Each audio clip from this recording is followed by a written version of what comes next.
This is the Paltalk News Network. The views expressed are solely those of the speaker and not necessarily those of Paltalk.com, AVM Software, or its advertisers.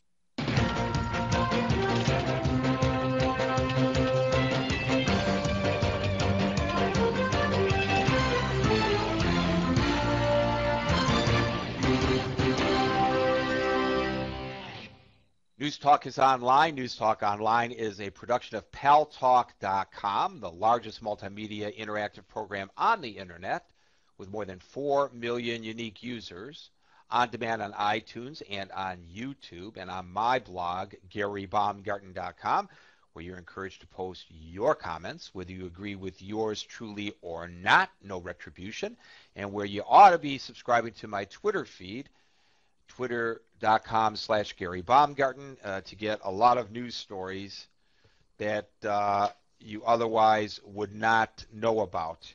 And thanks to our great friends at CRN Digital Talk Radio, we're syndicated to an additional 12 million households. I am your host, Gary Baumgarten. I welcome you to the show. Guys, I got to tell you something before we get to some of the other stories.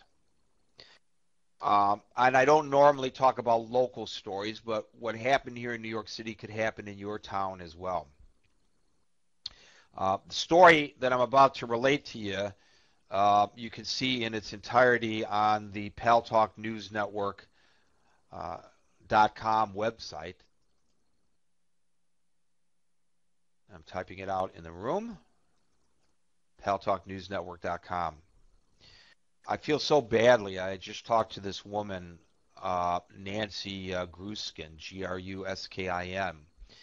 Seems her husband was crossing 43rd Street in Midtown between 5th and 6th Avenue. He worked in one of the buildings there. He was senior vice president of a big company, and he was just running out for a bite to eat about 1 o'clock in the afternoon on April 28th. And for those of you who are uninitiated, almost every street in Manhattan is a one-way street. So people tend to look one way, the direction that traffic is coming from, not the other way. Well, that's not a good thing to do because you have to look both ways when crossing the streets here in New York City because the delivery people on bicycles don't care about the laws. And they come flying in the wrong direction all the time. And Mr. Gruskin stepped off the curb looking to make sure traffic wasn't coming from the opposite direction. And he got hit, he got blindsided, hit by a bicycle. Now, this actually happens all the time in New York City. Unfortunately, in his case, when he fell over, he hit his head in such a manner that his brain swelled and he died. 50 years old, married for 16 years, two 12-year-old kids, twins. Talking to his wife, you could just tell, it was just a lovely family. Gone just like that because of a wayward bicyclist. So tomorrow, his wife is going before the city council here in New York at 10 o'clock to ask basically for enforcement of the laws because the city council is considering a bill that really does not toughen up the regulations properly. So the best you can really do is ask that the cops enforce the law. I'll tell you something, and she says, look, I'm not anti-bicycle. I'm pro-responsibility, and I'm with her. And I wish that the various pro-bicyclist groups here in New York City would band with her to get the police department to enforce the law. I'm a bicyclist, and I believe in following the law. And by the way, it's not just for the well-being, the safety of the pedestrians, but for the bicyclists as well. And this is not just something that can happen here in New York City. It's something that can happen in your town as well. So if you happen to be in New York and you happen to be around here at 10 o'clock tomorrow morning, you may want to go over to the city council meeting to support her.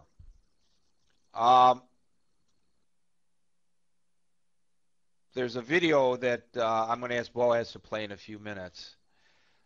But I want to bring up another issue, and then we'll start talking about both of those issues. I know Cassandra is chomping at the bit to talk. It seems that the Biden Afghanistan plan is off the table.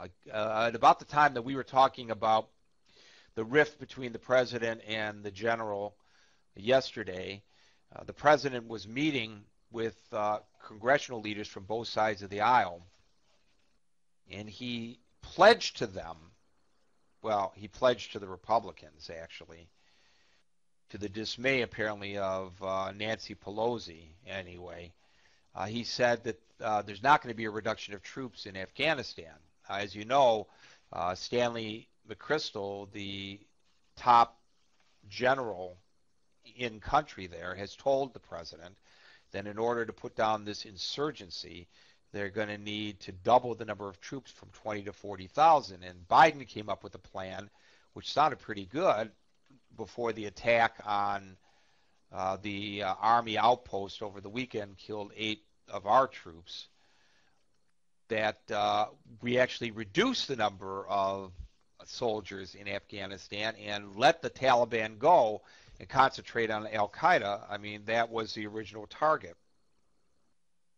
But that plan seems to be off the books.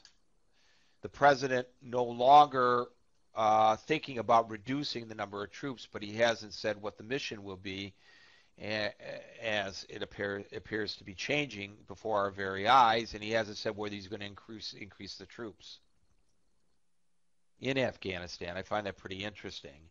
And I don't know whether that's because of the political pressure he's under, because McChrystal went public, or there's another reason why he's saying all that. Okay, Cassandra in the United Kingdom, you're first up. Cassandra, welcome to News Talk Online on the Paltalk News Network.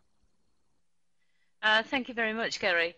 Well, I wanted to comment on the bicycle thing. As a motorist, it really drives me mad that cyclists don't seem to think that the rules of the road actually apply to them.